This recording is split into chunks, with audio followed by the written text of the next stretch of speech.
Welcome back. 431, 730 AM, 102.9 FM, WTNT. Andy Parks live from the Washington Times. And look who's back. Katherine Timpf, the editor of Times247.com. Hello. Hello. Back from a beautiful sun-filled vacation in Detroit, Michigan. It was wonderful. It's beautiful this time of year. It is. It is. A lot of the burned-out buildings get the reflection I don't live in a burned-out building. In the afternoon, looking down into the deserted streets. I know. That's wrong. I shouldn't be doing that because I know there's some beautiful parts surrounding the city of Detroit, and you no doubt were staying in one of the beautiful parts. Well, yeah, a normal house. Normal. I actually was there an extra night because my flight was canceled last night. I had the worst luck. On the way there, too, they postponed the flight for 2.5 hours after they already closed the door and had us all on the plane. Oh, no. And they could only serve us Coke, Diet Coke, and water because those were the only beverages approved by the FAA. Oh. So you they can't control that. So you can't have a cocktail on board unless the airplane is in the air? The feds say no, yeah. How about that? That's Isn't that weird? Can't have any juice? Did you get, like, peanuts or anything like that? Nope. Nothing? No, I just sat there. I started to get grumpy. I think people were mad at an attitude, but I did have an attitude. Well, yeah, I can see how sometimes you'd have an attitude. I've seen a little bit of that displayed from time to time, I got to admit. All right, so I know you guys are busy back there. What are you working on? Well, Florida schools, a school district in Florida, are considering trash cams. Keep these little cameras by the trash cans to see which students are throwing away their vegetables. Oh, yeah. This is in response to all of this Michelle Obama diet stuff. Mm-hmm. Well, even last year, I guess, students threw away $75,000 worth of produce last year. And now that the students are being forced to eat it, it's probably going to be a lot more.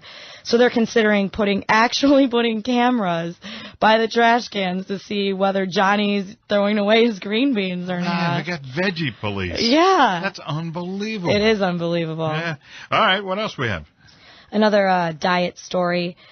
The USDA has been called out for its own cafeteria food. Kansas Republican Tim Huelskamp. Huelskamp. Yeah, he comes on here. He said he wants them. He says, why don't you adopt the same calorie rules in your own cafeteria as you're making the schools do? Wow. Looked at their menu. They have pesto chicken pizza, Cuban pork paninis, BLTs with cheddar cheese, fries, Very hamburgers. Good for him. So see how they like it if they don't have a choice of what they eat, or if they want to exercise but they can't and they don't have enough calories. Yeah. So. Well, see, he was the guy that I had mentioned, I guess, last week. He had brought up the fact that some high schoolers out in Kansas were upset, guys who played on the football team, because, let's face it, they burn off, sometimes they burn 7-8 pounds in a practice session in the afternoon. And so what happens in football is that a lot of the times the guys, particularly on the offensive line, they load up on carbs and all kinds of things before they get on the field. And so what the ball players were saying is, if you give me a lunch at 700 or 800 calories, guess what? I'm not getting enough. And I got to go out on the field and I have to run for 2 hours. You're passing out all over the place. Really, All right, well, that's cool. What else you have? Well, Hillary Clinton wrote to Darrell Issa saying that she really, really wants him to delay the probe of the Libya ambassador killing until after the election. Oh, really? For some reason. Yeah. So, it's not because they did such a good job of handling it. It's probably not why. Wow. Yeah. Huh.